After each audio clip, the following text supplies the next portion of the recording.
What happens when the woman you dismiss as a simple housewife is secretly the mastermind behind your billion-dollar empire? This is the story of a man who thought he had it all and a woman who proved she owned it all. What happens when a man who has everything decides he's entitled to even more? We're talking about Richard Sterling, the tech mogul billionaire. A man who graced the covers of Forbes and Fortune. He thought his divorce would be a simple transaction, a footnote in his legendary career. That's why he had the audacity to walk into the Supreme Court, not just with his high-powered legal team, but with his much younger mistress, Sienna, clinging to his arm. He smirked at his wife of 20 years, Penelope, expecting her to crumble. But he made one catastrophic miscalculation. He forgot who he was dealing with. What the judge revealed next wasn't just a legal bombshell. It was an explosion that vaporized an empire and exposed a lie 2 decades in the making. The sterile, wood-paneled courtroom buzzed with the low hum of anticipation. It wasn't just another high-asset divorce. It was a public execution, or so Richard Sterling intended. He made his entrance as if walking onto a red carpet, dressed in a bespoke Tom Ford suit that probably cost more than the average car. His silver hair was perfectly coiffed, and a Patek Philippe watch gleamed on his wrist as he waved away a throng of reporters. But the real spectacle was the woman on his arm. Sienna Carmichael, a 25-year-old Instagram model with eyes as blue and vacant as a chlorinated pool, was poured into a crimson dress that left little to the imagination. She held Richard's hand possessively, her diamond bracelet, a recent gift, catching the harsh courthouse lighting and scattering it like shrapnel. They were a portrait of audacious disrespect, a living, breathing insult to the woman sitting alone on the opposite bench. That woman was Penelope Hayes. At 48, Penelope looked to the untrained eye like a woman faded by time and quiet suburban life. Her charcoal gray suit was tasteful, but not flashy. Her brown hair was pulled back into a simple, elegant chignon. She wore no ostentatious jewelry, only the thin gold wedding band that now felt like a shackle. She sat with a ramrod-straight posture, her hands folded calmly in her lap. To Richard, she was a relic of his past, the starter wife who had served her purpose and was now an obstacle to his new life. He looked at her and felt a flicker of pity, quickly extinguished by annoyance. This whole process was a tedious waste of his valuable time. His lawyer, Alastair Finch, a shark in a Savile Row suit, leaned in. "It's all in hand, Richard. We've offered her a generous settlement. 20 million, the Hamptons house, and an annuity. Far more than she's entitled to. She has no claim on Sterling Innovations. The company is yours, built by your genius.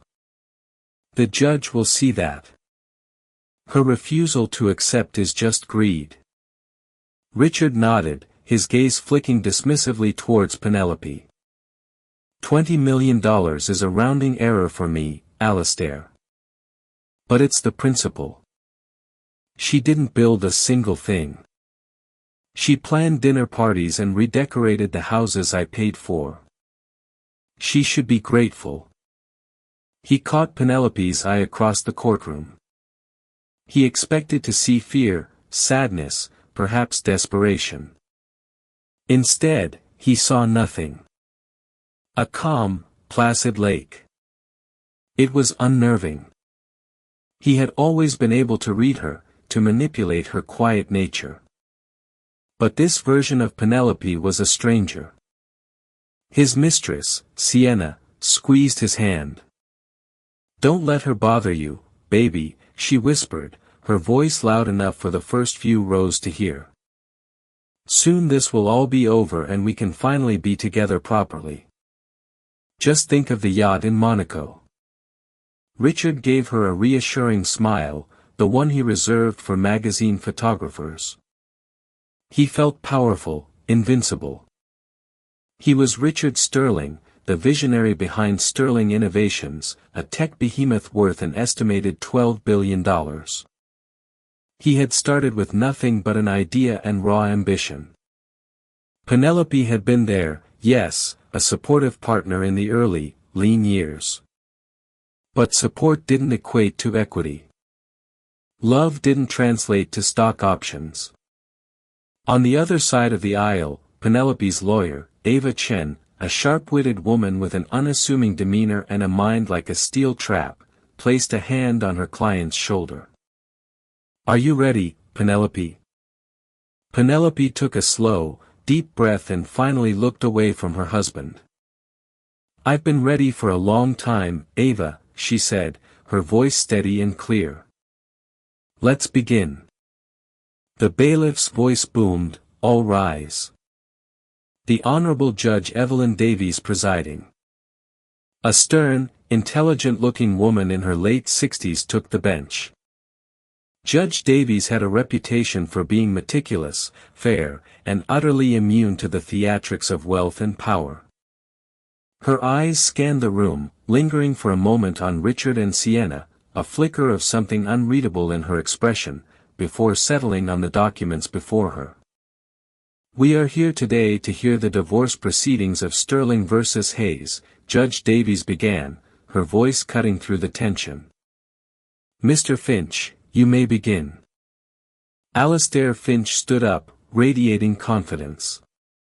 He launched into a grand narrative of Richard Sterling, the self-made titan of industry. He painted a picture of a man who worked 100-hour weeks, who risked everything on a dream while his wife enjoyed the fruits of his labor. He presented Penelope as a traditional homemaker who, while appreciated for her domestic contributions, had no role, no input, and no legal claim on the colossal enterprise that was Sterling Innovations. "Your Honor," Finch concluded with a flourish, "Mr. Sterling, in his immense generosity, has made an offer that far exceeds the legal requirement for a spouse in her position. We ask the court to validate this settlement and finalize this dissolution so both parties can move on." Judge Davies listened patiently, her face impassive. When Finch sat down, she turned her gaze to the other table. "Ms. Chen, your response." Ava Chen rose. She was the antithesis of Finch. No grand gestures, no booming rhetoric. She spoke with a quiet, lethal precision. "Your Honor," she said calmly, "we reject Mr. Sterling's generous offer. We reject it not because it is insufficient, but because it is based on a fundamentally false premise." A murmur went through the courtroom. Richard shifted in his seat, a frown creasing his brow. Finch jumped to his feet. "Objection. Ms. Chen is casting aspersions. The premise is fact. Mr. Sterling founded and built Sterling Innovations." "Is it a fact, Mr. Finch?" Ava Chen asked, turning her head slightly. "Or is it just a very well-told story?" Judge Davies held up a hand. "I'll allow it." "Proceed, Ms. Chen, but be warned, your argument had better be grounded in evidence." "Thank you, Your Honor," Ava said. "It is. The evidence we will present today will prove that my client, Penelope Hayes, is not entitled to half of Sterling Innovations." Richard smirked, leaning back in his chair. He exchanged a triumphant glance with Sienna. He knew it. Penelope's lawyer was admitting defeat. Ava Chen paused for a beat, letting the silence hang in the air before delivering the blow. "My client is not entitled to half of the company," she repeated, her voice ringing with clarity, "because she already owns all of it." The courtroom erupted. 22 years earlier, 2003. The story Richard Sterling told himself and the world began in a dusty garage in Palo Alto. The reality began in a small, cramped apartment in a less fashionable part of town, with peeling paint and a window that overlooked a brick wall. Richard was a bartender back then, brimming with charisma and grand ideas but lacking the discipline or the capital to make them reality. He was handsome, charming, and could talk his way into or out of anything.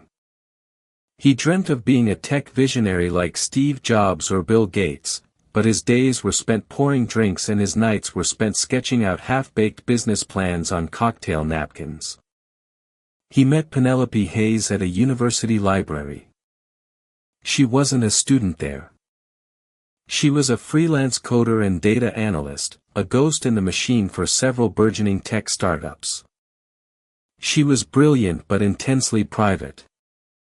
While Richard was a firework, all noise and bright light, Penelope was a deep, quiet river.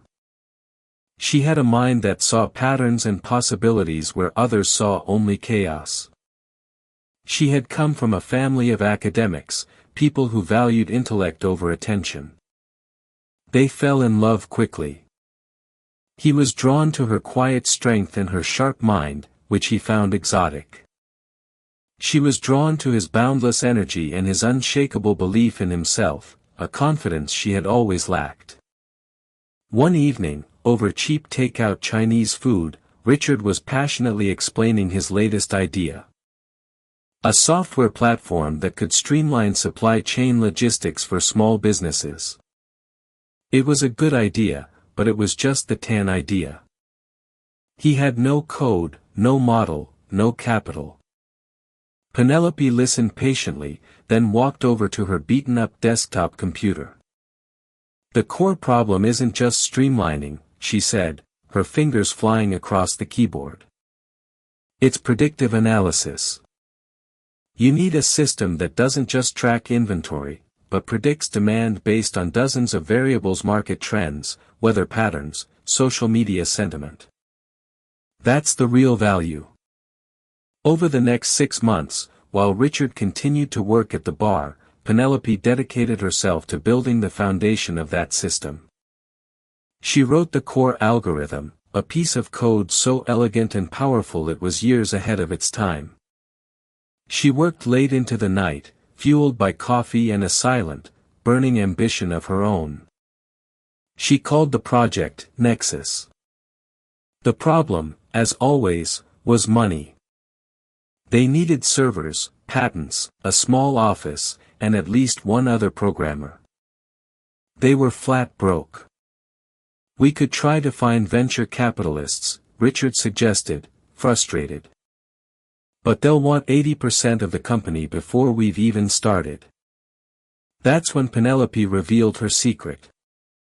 My parents, she began hesitantly, they weren't wealthy, but they were very careful. They left me a trust fund when they passed away. It's managed by Morgan Stanley.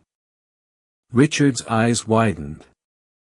A trust fund, Penny? Why didn't you tell me?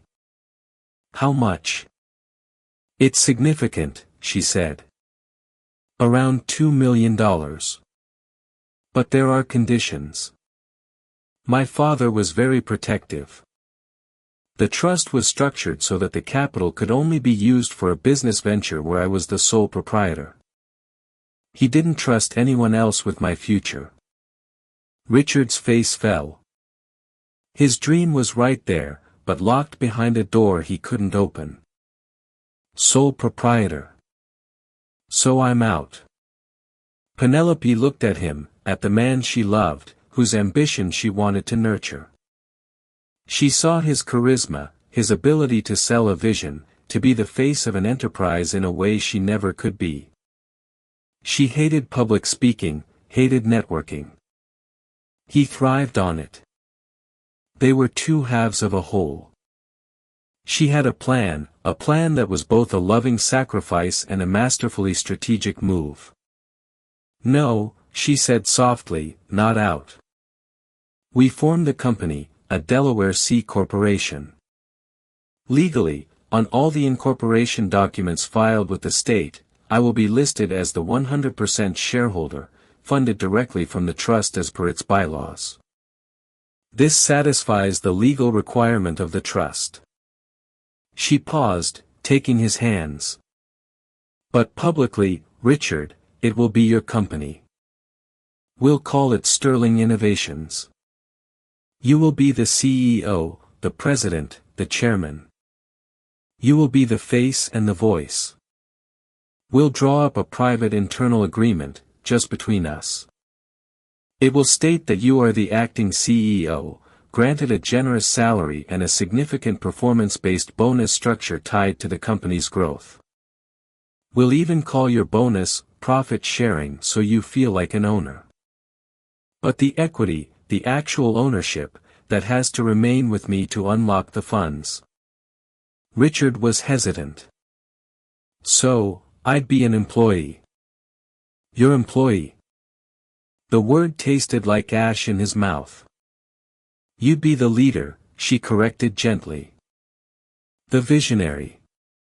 No one ever has to know about the legal structure. This is just paperwork to satisfy my father's lawyers.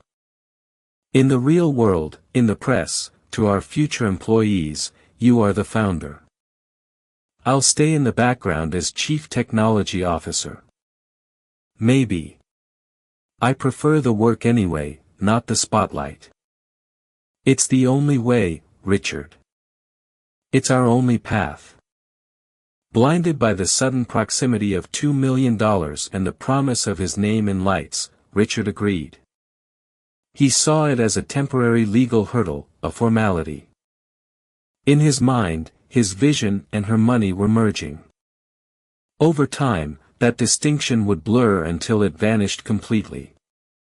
They signed 2 sets of documents that week.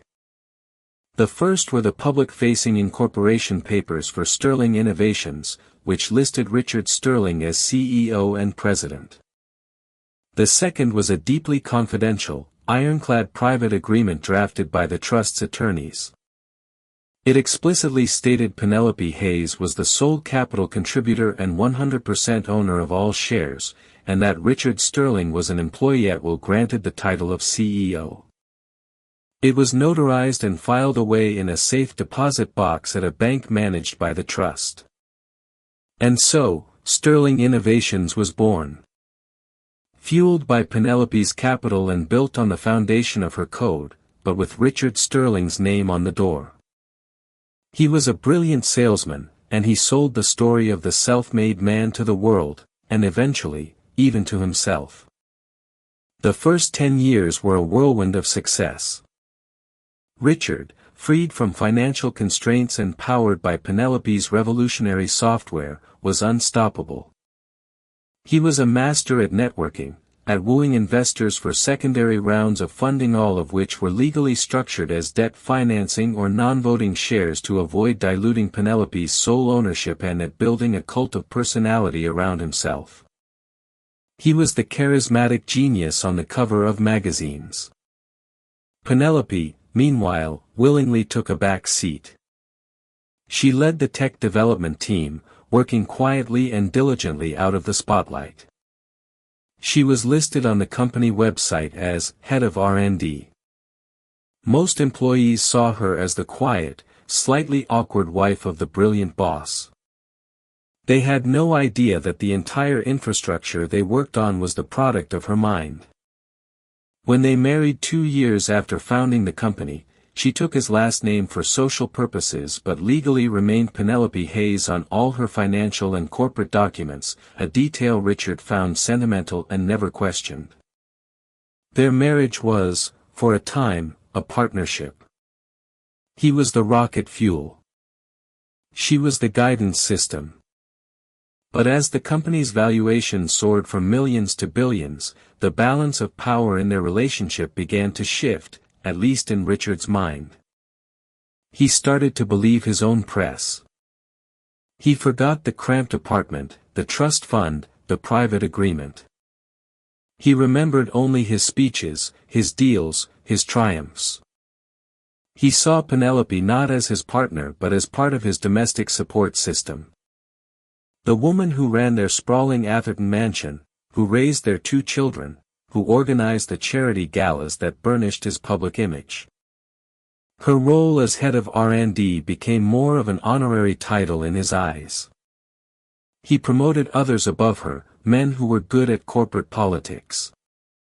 And slowly, she retreated further from the day-to-day operations, focusing on long-term strategy and new tech incubation from her home office. A gilded cage he had built for her.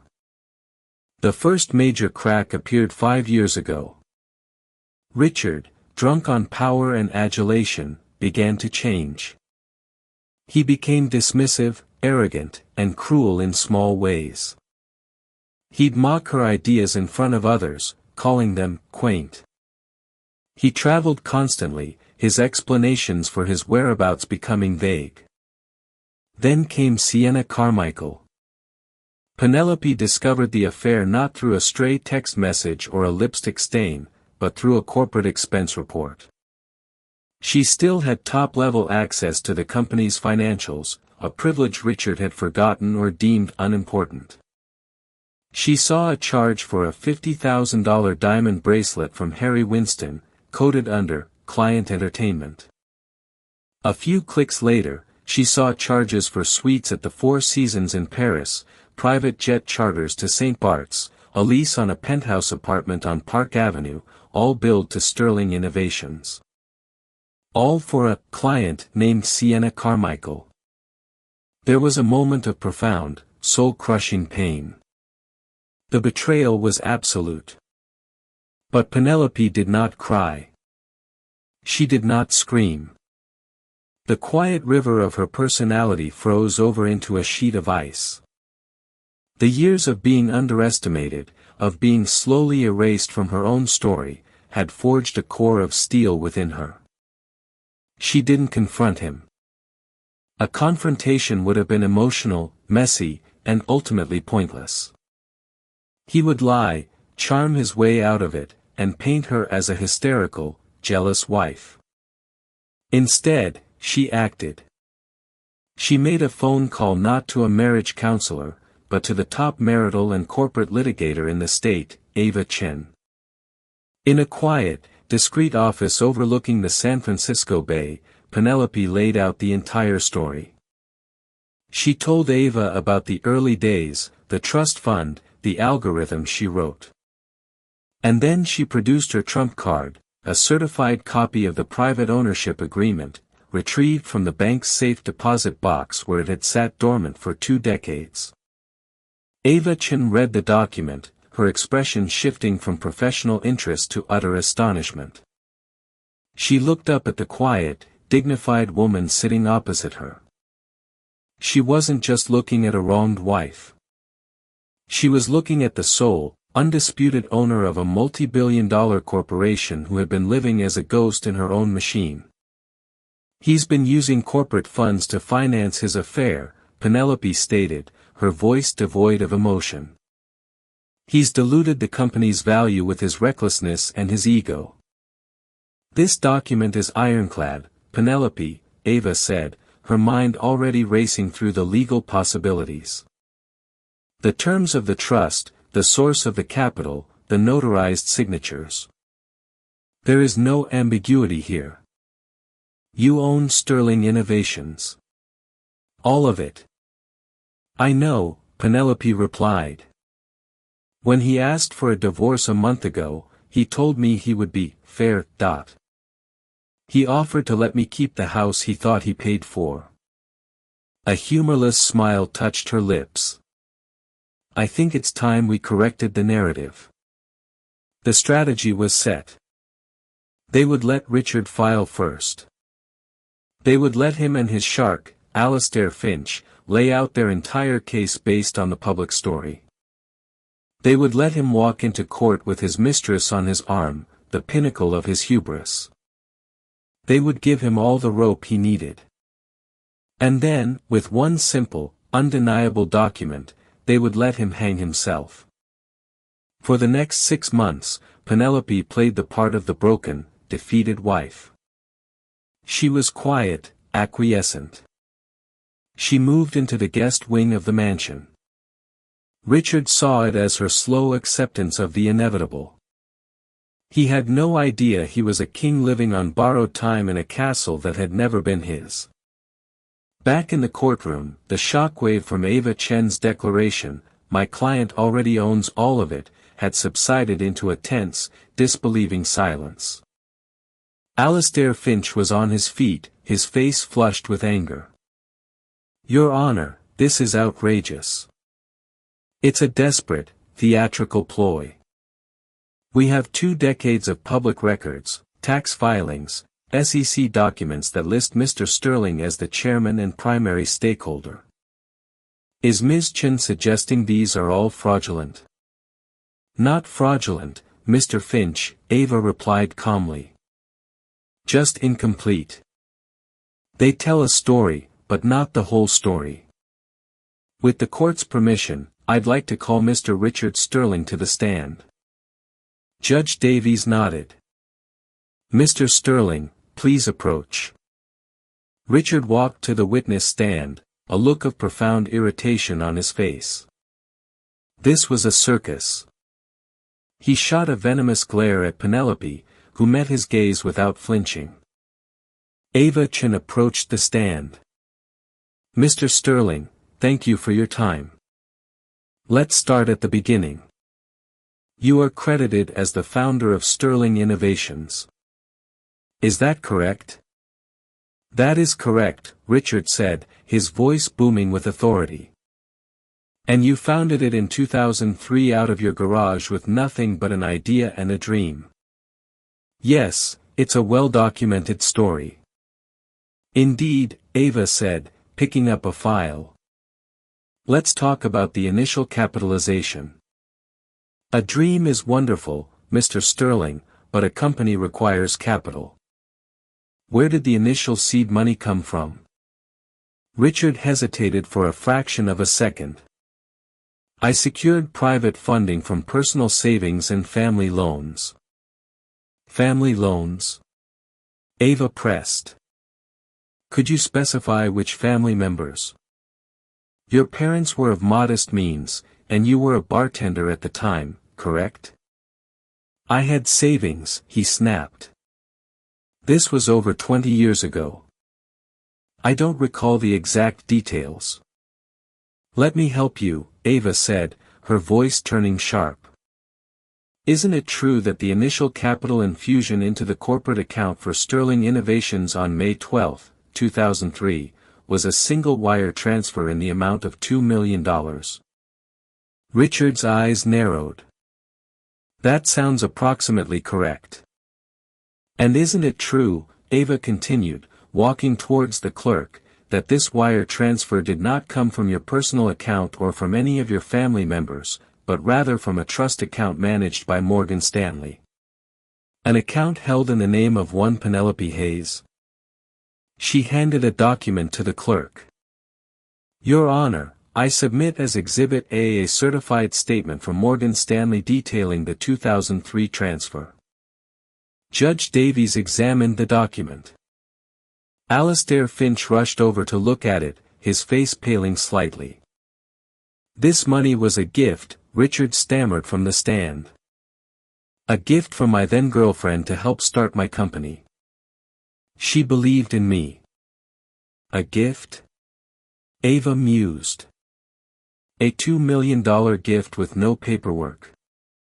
That seems unlikely, but let's move on. Let's talk about the core product, the Nexus logistics algorithm that was the foundation of the company's success. You've often referred to it as your brainchild." "I conceived of the platform," Richard said defensively. "I set the vision. But you didn't write the code, did you, Mr. Sterling? You have no programming background." "I had a team." "And who led that team? Who wrote the initial 70,000 lines of code for the base algorithm?" Ava asked. Richard fell silent. He glanced at Penelope, who was watching the exchange with the quiet intensity of a hawk. "You don't know, do you?" Ava pressed. "The person who wrote that code was Penelope Hayes. She worked for 18 hours a day for 6 months in your tiny apartment to build the very engine of the company you call yours. Objection. Finch shouted. Relevance. This is ancient history. It is the most relevant history there is, Your Honor, Judge Davies said, her eyes fixed on Richard. Objection overruled. Answer the question, Mr. Sterling. Penelope. She handled the technical side, Richard mumbled, his voice losing its confident timbre. That was her role. Her role. Ava repeated. And what was your role, exactly, besides setting the vision? I was the CEO. I built the business. I made the deals, hired the people. I put us on the map, he boomed, his frustration boiling over. That company is worth $12 billion because of me. So you believe you are entitled to the fruits of that success? Absolutely. 100%. Thank you, Mr. Sterling, Ava said softly. You've been very clear. She walked back to her table as Richard, fuming, stepped down from the stand. He thought he had weathered the storm. He thought it was just a pathetic attempt to embarrass him. He sat down next to Sienna and took her hand, trying to project an aura of calm control. He was still the king. Ava Chen stood and addressed the judge. Your Honor, Mr. Sterling's testimony has been illuminating. He believes the company is his because he was the public face, the dealmaker. He has conveniently forgotten who provided the seed capital and the foundational technology. But feelings and public narratives are not what matters in this court. Legally binding agreements are. She picked up a single leather-bound document from her table. Mr. Sterling mentioned that Penelope's $2 million was a gift. That is false. It was an investment from her family trust. An investment that came with strict, non-negotiable conditions. The primary condition was that Penelope Hayes must be the sole legal proprietor of any venture funded by it. Alastair Finch laughed out loud, a short, sharp, disbelieving bark. This is absurd. If such a thing were true, there would be a document. And after 20 years of SEC filings and audits, such a document would have surfaced. It does not exist. Ava Chen looked at him, a slight, almost pitying smile on her face. Oh, but it does exist, Mr. Finch, she said. It has simply been waiting for the right moment to be seen. She walked towards the judge's bench, the leather-bound document held in her hand like a sacred text. Your Honor, I present Exhibit B, the private shareholder and executive employment agreement for Sterling Innovations, dated May 14, 2003, executed by the attorneys of the Hayes Family Trust. The room fell into a deathly silence. Every eye was on that document. Richard Sterling stared at it, his mind refusing to process what was happening. That forgotten piece of paper, that formality, from 2 decades ago. It couldn't be.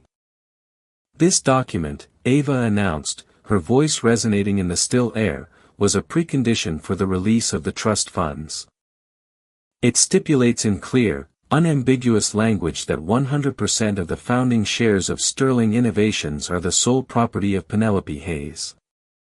It further stipulates that Mr. Richard Sterling is appointed as Chief Executive Officer, an employee at will, for a designated salary and a performance-based bonus package. She handed the document to Judge Davies. It is signed, Your Honor, by Penelope Hayes and by Richard Sterling. The silence in the courtroom was so profound, it felt like a physical weight. All the air had been sucked out of the room. Richard Sterling sat frozen in his chair, his face a mask of chalky disbelief. The bravado, the arrogance, the smug certainty, it all evaporated in an instant, replaced by a raw, primal panic. His eyes were wide, fixed on the document now in Judge Davies's hands, as if it were a venomous snake. Sienna Carmichael, beside him, finally seemed to grasp the magnitude of what was happening. Her perfectly manicured hand slipped from Richard's arm. The billionaire she had attached herself to was suddenly looking small. Alastair Finch, for the first time in his illustrious career, was utterly speechless. He looked from Ava Chen's calm, triumphant face to his client's crumbling facade. He had been played. He had built his entire case on a foundation of sand, and the tide was now coming in. Judge Davies spent what felt like an eternity examining the document. She read every line, her expression unreadable. She turned the pages slowly, her gaze lingering on the final page with the two signatures side by side from a different lifetime. One, Penelope's, was neat and precise. The other, Richard's, was a confident, flamboyant scrawl, the signature of a man who believed he was signing a mere formality on his way to greatness. Finally, she looked up, her eyes sweeping over the courtroom before landing squarely on Richard. "Mr. Sterling," she said, her voice devoid of any warmth. "Is this your signature?" She had the clerk carry the document over to the defense table. Richard stared at it. He couldn't deny it. It was his. He remembered that day now, a vague, hazy memory of signing a stack of papers in a stuffy lawyer's office. He had been so focused on the $2 million, on the future, on the name Sterling Innovations, that the fine print had seemed irrelevant. Penelope had told him it was just a legal hoop to jump through for her family's trust. He had trusted her, or rather, he hadn't cared enough to distrust her. I signed it," he stammered, his voice a hoarse whisper. "But it was a formality, an understanding. The company was always meant to be mine." "An understanding does not supersede a legally binding contract, Mr. Sterling," Judge Davies said sternly. "Especially not one drafted by trust attorneys and executed as a condition of a multi-million-dollar investment. This document is not an understanding. It is an instrument of ownership." She turned to Alastair Finch. "Mr. Finch, do you have any evidence to refute the validity of this agreement?" Finch, pale and flustered, could only shake his head. "No, Your Honor. We were unaware of this document's existence." The admission was a death knell for his case. Judge Davies leaned forward, her gaze withering. "Then let me be perfectly clear for everyone in this room. The story of the self-made man, Richard Sterling, is a fiction. A compelling fiction, but a fiction nonetheless. The evidence presented today is irrefutable. The seed capital for Sterling Innovations came from a trust belonging solely to Penelope Hayes. The foundational intellectual property was created solely by Penelope Hayes. And the legal ownership of 100% of the company was, and has always been, vested solely with Penelope Hayes, as stipulated by this contract signed by Mr. Sterling himself." She paused, letting the weight of her words settle. Richard looked like he had been physically struck. He turned to look at Penelope. For the first time, he saw her. Not the faded wife or the quiet homemaker, but the architect of his entire life. The silent queen who had let him play king in her castle. The placid lake he'd looked at earlier was a deep, dark ocean, and he was just now realizing he had been drowning in it for 20 years. Her calm wasn't weakness. It was absolute, unshakable power. Therefore, Judge Davies continued, her voice rising to a declarative boom, the court finds the following. Sterling Innovations is not a marital asset to be divided. It is and always has been the sole and separate property of Ms. Penelope Hayes. A collective gasp went through the gallery. Mr. Sterling's claims to ownership of the company are hereby dismissed. As he is legally an employee of the company owned by Ms. Hayes, his position, salary, and any bonuses are subject to her discretion as the sole owner and director. As for the division of actual marital assets, those acquired jointly during the marriage outside of the company, that will be divided according to state law. This includes the primary residence, which records show was purchased with funds from Miss Hayes's personal accounts, and other joint investments. The hammer fell. It wasn't just that he had lost the company. He had lost everything. The houses, the jets, the lavish lifestyle was all funded by the company. Her company. He wasn't the billionaire owner. He was the overpaid CEO who had just been exposed in the most public way imaginable. His worth wasn't $12 billion. It was effectively zero. Sienna Carmichael stood up so abruptly her chair scraped loudly against the floor. Without a word, without a single backward glance at the man whose fortune had just vanished, she turned and walked briskly out of the courtroom. Her red dress, a retreating flag of surrender. The diamond bracelet on her wrist, purchased with corporate funds, now belonged to the woman she had sneered at. Richard Sterling slumped in his chair, a broken man. The reporters in the gallery were scribbling furiously, their faces alight with the story of a lifetime. The Titan had fallen. Judge Davies banged her gavel. This court is adjourned. The aftermath was a media firestorm. The phantom billionaire, screamed the cover of the Wall Street Journal. How the CEO's wife was the secret owner all along, read the headline in the New York Times. Richard Sterling's fall from grace was brutal, public, and absolute. He became a cautionary tale, a punchline in late-night monologues. The man who had it all and flew too close to the sun, only to discover the sun was never his to begin with. Stripped of his corporate credit cards, his chauffeured Maybach, and his access to the private jet, he was adrift. Alastair Finch dropped him as a client the next day. His powerful friends stopped returning his calls. He was a pariah. The final divorce settlement left him with a fraction of what he had expected, his personal effects and a small portion of a joint savings account. It was more money than most people see in a lifetime, but for a man accustomed to billions, it was poverty.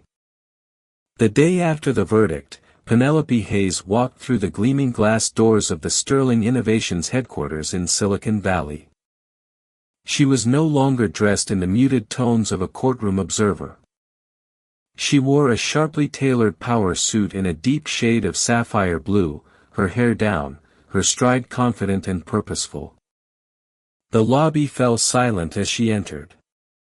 Employees who had only ever seen her as the boss's wife at company picnics now stared in awe and confusion. She didn't pause. She walked directly to the bank of private elevators, used her old R&D key card, which still granted her top-level access, and ascended to the top floor. She stepped out into the opulent executive suite. The vast corner office with its panoramic views of the valley was empty. The personal effects, the framed magazine covers featuring his face, the photos of him with world leaders, the gaudy sculptures had already been boxed up and removed. All that remained was the desk. Her desk. She walked over and ran a hand over the smooth, polished wood. For 20 years, she had allowed another person to sit here, to take credit for her work, her capital, her creation. It had been a choice born of love, then sustained by strategy. Now it was over. Her first act as the official, public owner of the company was to call an all-hands meeting. Standing before the thousands of employees who had believed Richard's story, she didn't gloat or denigrate her ex-husband. She simply told the truth. For 20 years, this company has had a public face and a private engine, she said, her voice clear and steady. Today, they become one. My name is Penelope Hayes, and I am the founder and owner of this company. Our work in predictive logistics has changed the world. But our potential is even greater. The era of ego is over. The era of true innovation begins now. She immediately fired the sycophants Richard had promoted and elevated the brilliant engineers and strategists, many of them women, whom he had overlooked. She greenlit projects he had dismissed as too risky. She announced a new company name, shedding the one that was now synonymous with disgrace. Sterling Innovations was dead. From its ashes rose Nexus Analytics, a callback to the original name she had given her algorithm in that tiny apartment all those years ago. The company, under her focused and visionary leadership, didn't just survive, it thrived. The market, initially spooked, responded with overwhelming confidence to the story of the quiet genius finally taking her rightful place. The stock soared. Penelope Hayes never set out for revenge. She had only wanted what was hers. But in reclaiming her company, she reclaimed her life, her identity, and her story. She was no longer Richard Sterling's wife, a footnote in his biography. She was Penelope Hayes, the woman who built an empire in silence, and then, when the time was right, stepped into the light to claim her throne. 6 months had passed since the gavel fell, shattering one life and forging another. The name Sterling was now a toxic asset, a synonym for hubris and public humiliation. In its place, Nexus Analytics was ascending, a testament to the quiet, formidable woman who now rightfully occupied the CEO's chair. The world, it turned out, loved the story of the ghost and the machine emerging to claim her kingdom. The company's valuation had not only stabilized but had climbed by 15% as Penelope's steady, no-nonsense leadership reassured a market weary of her ex-husband's erratic showmanship. From her office on the 50th floor, Penelope Hayes looked out over the sprawling Silicon landscape. The panoramic view was the same, but the person looking out was entirely different. The weight of her new role was immense. Her days were no longer spent in the quiet solitude of code and data models, but in a relentless whirlwind of board meetings, investor calls, and strategic planning sessions. She was the public face now, the final authority. The buck, in its entirety, stopped with her. She had just concluded a tense video conference with her new European operations chief, dissecting supply chain vulnerabilities in the Baltic states. She was good at it. Her mind, so adept at seeing patterns in data, could easily see the flow of global commerce. But it was draining in a way her old work never was. The solitude she once cherished was now a luxury. Her intercom buzzed. It was her assistant. "Ms. Hayes, your son Leo is here to see you." A rare, genuine smile touched Penelope's lips. "Send him in, please." Leo, her 20-year-old son, walked in. He had her thoughtful eyes but Richard's easy charm, a combination that Penelope found both endearing and slightly painful. He was a junior at Stanford, and his visits were her anchor to a world outside of corporate warfare. "Hey, Mom," he said, slumping into one of the plush chairs opposite her massive desk. "This place still looks like a spaceship." "It's a bit much, isn't it?" she conceded. "I'm thinking of redecorating. Less Bond villain, more functional workspace." They talked for a few minutes about his classes and his plans for the summer, but Penelope could sense a tension in him, a familiar unease that had been present since the divorce. "What is it, Leo?" she finally asked gently. He sighed, running a hand through his hair. "I saw Dad last week. Penelope's posture stiffened slightly. She made it a point never to speak ill of Richard to their children, Leo and his younger sister Clara. She wanted them to form their own opinions, but it was difficult. "How is he?" she asked, her voice neutral. "He's different," Leo said, struggling for the right words. "He's living in a condo in Russian Hill. It's nice, but it's not. You know. He talks a lot about you, about the past." Leo hesitated, then looked at her directly. "Mom, he says you planned it all from the beginning. That you set him up. Let him build everything just so you could take it away. He's telling everyone who will listen that he's the victim." Penelope felt a familiar ache. "Leo, what your father and I had. It was complicated. The ownership agreement was a legal necessity at the start. I never intended for this. But did you have to humiliate him?" Leo pressed, his voice cracking with a son's pain. "In court? With the mistress there? In front of the whole world? He has nothing left.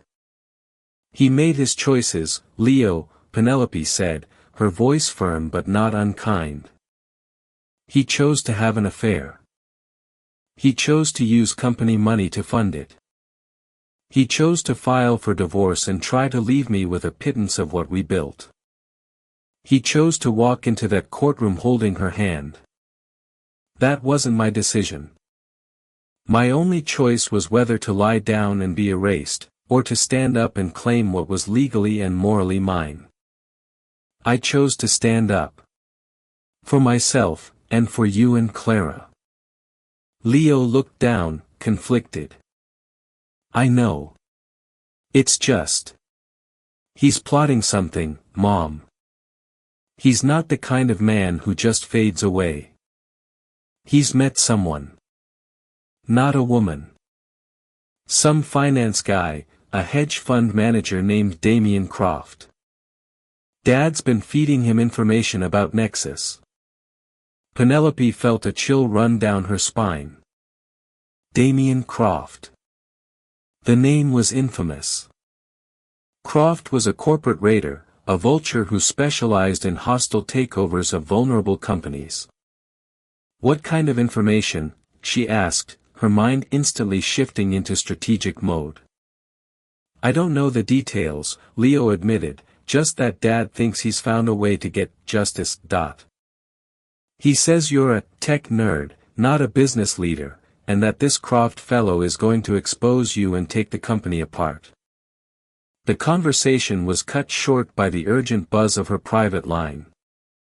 It was Ava Chen. That in itself was a warning sign. Ava didn't call unless it was critical. "Penelope," Ava's voice was grim. "We have a problem. A big one."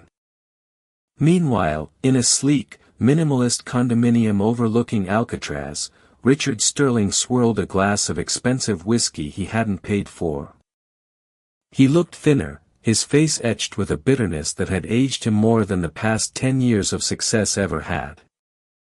He was a king in exile, and he was consumed by a singular, burning purpose, vengeance. Across from him sat Damien Croft. Croft was a man in his 40s with cold, reptilian eyes and an unnerving stillness. He didn't exude power like Richard once had, he absorbed it from the rooms he entered. He was everything Richard wasn't, patient, meticulous, and utterly devoid of ego. "Your ex-wife's rebranding has been surprisingly effective," Croft said, his voice a low monotone. "The market likes the narrative. The hidden genius story plays well." "It's a fraud," Richard spat. "She's a backroom coder who got lucky. She can't handle the pressure of a global enterprise. I know her weaknesses. I built that company's infrastructure. I know where the stress points are." For the past 3 months, Richard had been Croft's oracle. He had detailed every acquisition, every international deal, every piece of corporate debt Richard had taken on during his aggressive expansion phase. He painted a picture of a company stretched thin, a house of cards built by his own daring, now being managed by a timid amateur. Her biggest weakness, Richard continued, leaning forward with a conspiratorial gleam in his eye, is that she despises debt. She's risk-averse. I took on billions in leveraged financing to fund the Asian expansion. She never approved. The covenants on those bonds are complex. If the company's bond rating slips even a single grade, it triggers massive penalty clauses. Pressure it, and the whole thing will start to creak. Croft listened, absorbing every word. My fund has been acquiring that debt quietly for months, he revealed, a faint smile touching his thin lips. We now hold a controlling interest in Nexus Analytics's corporate bonds. Over 60% of them. Richard's eyes widened. You do? Yes, Croft said. And tomorrow, we will be making a public tender offer to buy the company. It will be a lowball offer, of course. She will reject it. But the offer itself, combined with our position as her primary creditor, will be enough to spook the ratings agencies. We will issue a statement questioning her leadership and the company's future profitability. When the rating slips, the penalties kick in. The stock will plummet. Then we make our real move. Richard felt a surge of euphoric power he hadn't felt in months. He was back in the game. He was pulling the strings. She won't see it coming, he whispered, a giddy, vicious smile spreading across his face. Back in her office, Penelope listened on the phone as Ava Chen laid out the grim reality. Croft Capital just announced a hostile tender offer, Penelope. It's all over the financial news. They're citing leadership uncertainty and long-term strategic risk. It's a classic raid. He's trying to weaponize the very debt Richard saddled the company with. Penelope closed her eyes. Leo's warning echoed in her ears. He's plotting something, Mom. This wasn't just a corporate maneuver. It was Richard's ghost, reaching out from his self-imposed exile to tear down everything she had rightfully claimed. If he couldn't own it, he would see it burn to the ground. She ended the call and stood up, walking back to the vast window. The sun was beginning to set, painting the sky in hues of orange and purple. She had fought and won the battle for her past. She had corrected the record and reclaimed her name. But now a new war was upon her. A war for the future of her company, her legacy. A flicker of the old fire ignited within her. The anger, the shock, it all coalesced into a familiar, cold resolve. Damien Croft thought she was a tech nerd. Richard thought she was a risk-averse amateur. They saw her as the quiet woman from the courtroom. They had no idea who they were dealing with. She turned back to her desk, her expression now hard as diamond. She pulled up every available piece of data on Croft Capital, on their strategies, their holdings, their past raids.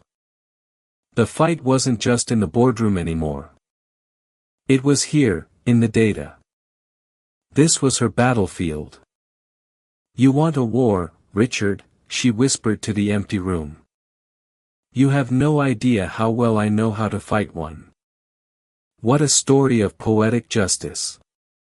A man so blinded by his own ego that he forgot the very foundation he was standing on was built, paid for, and owned by the woman he cast aside. Penelope Hayes played the long game, proving that true power isn't always loud. Sometimes it's the quiet, meticulous work done in the shadows, waiting for the perfect moment to be revealed. Richard Sterling wanted to erase his wife from his life, but instead, the world erased him from the history of his own company. What do you think? Was Penelope's 2-decade-long secret a brilliant strategic move or a tragedy of stolen credit? Let us know your thoughts in the comments below. Have you ever seen such a complete and total reversal of fortune? If you love stories where the underestimated rise up and justice is served cold, make sure you hit that like button. Share this video with someone who needs to see it. And most importantly, subscribe to our channel for more incredible real-life dramas you won't believe are true. Click that notification bell so you never miss a takedown.